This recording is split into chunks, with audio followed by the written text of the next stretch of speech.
hold on. Order. Are women allowed to speak in here or no? Are women allowed to speak? Fireworks on Capitol Hill today when Hunter Biden makes a surprise appearance here at a hearing of the House Oversight Committee.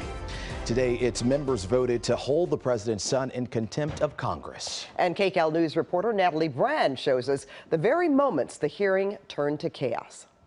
Mr. Biden, you plan on testifying today? Surrounded by cameras, Hunter Biden and his lawyer showed up at a meeting of the Republican-controlled House Oversight Committee Wednesday. The question there is, what are they afraid of? The Oversight Committee is one of two committees moving forward with contempt charges against Hunter Biden for refusing to comply with a congressional subpoena to testify behind closed doors. Hunter Biden's willful refusal to comply with the committee's subpoenas is a criminal act.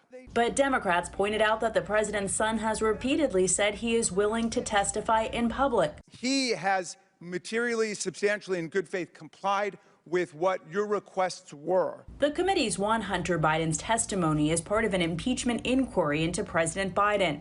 The months-long investigation has not found direct evidence of wrongdoing by the president, but Republicans continue to press their case. Our investigation has produced significant evidence suggesting President Biden knew of, participated in, and benefited from his family's cashing in on the Biden name. GOP lawmakers blasted the president's son's appearance as theater. This is just a PR stunt to you. This is just a game. Democrats countered that several Republicans ignored subpoenas from the January 6th House Select Committee. Here is the subpoena to Jim Jordan, who did not comply.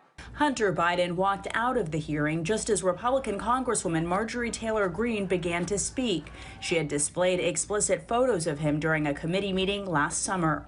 Natalie Brand, CBS News, Washington. Well, Hunter Biden is set to be in a courtroom here in L.A. tomorrow to face criminal charges in his federal tax case. And joining us now is CBS News senior investigative correspondent Herridge. Catherine, thanks for being here today. Of course. You were at the courthouse today. But what can we expect tomorrow? Well, we can expect a lot of security. Typically in these hearings, Hunter Biden brings along Secret Service, and we can expect a pretty significant media presence. There'll be the main courtroom 7C, and then there'll be an overflow room on the ground floor.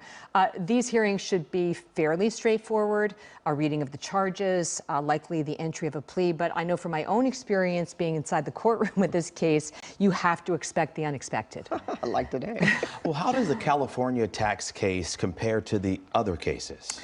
Legal experts have told CBS News that the California tax case is a very serious prosecution. It's nine charges, 6 misdemeanors, failure to file, failure to pay, and then these 3 felony charges that include allegations of tax evasion.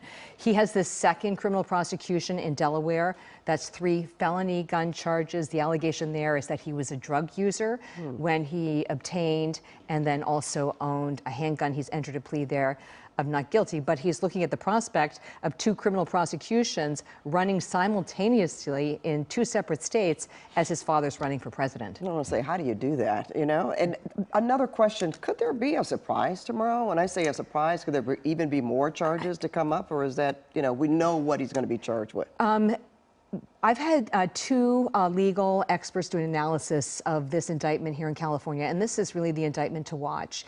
It calls him a lawyer, a business consultant, and a lobbyist, and it seems to leave open the door to potential charges on violations of foreign lobbying laws. So it does feel like there is the potential for a superseding indictment, and it would likely be here in California. The unexpected to watch is that the judge in this case will be presiding, not a magistrate, and the judge has a lot of leeway in a case. It will be the first time he can meet with the government and also the defense, so we should expect a discussion of the timeline, a kind of roadmap for the case, even discussion of a potential trial date. And Catherine, we know that these cases have a lot of moving parts here. To say the least. Right. What's the strategy right now for Hunter Biden's legal team? Hunter Biden's legal team has already shown in Delaware that they're going to challenge the credibility and the legitimacy of the charges. In Delaware, they're arguing that it's a sort of selective prosecution. He's being singled out because he's the president's son. And they're also arguing that the gun charge in that state is unconstitutional because it stands for a restriction of gun ownership for people who are drug users, and similar issues in front of the Supreme Court. Here in California, it's going to be harder. A tax case is largely a paper or a document-driven case. The challenge for the prosecution is going to be showing what was his intent when he took these alleged actions, his frame of mind, and that's the hurdle they're going to have to cross. Which he's going to say he was out of his mind, right? Being Right, an yeah, addict and not of course. aware of exactly what he was Yeah. doing. And this is just January. Catherine, Herridge, we appreciate your insight I'm so much. so glad to be here with KCAL. Thank you. No, thank you. We hope to see more of you, too. Of course. All Good to right. see you.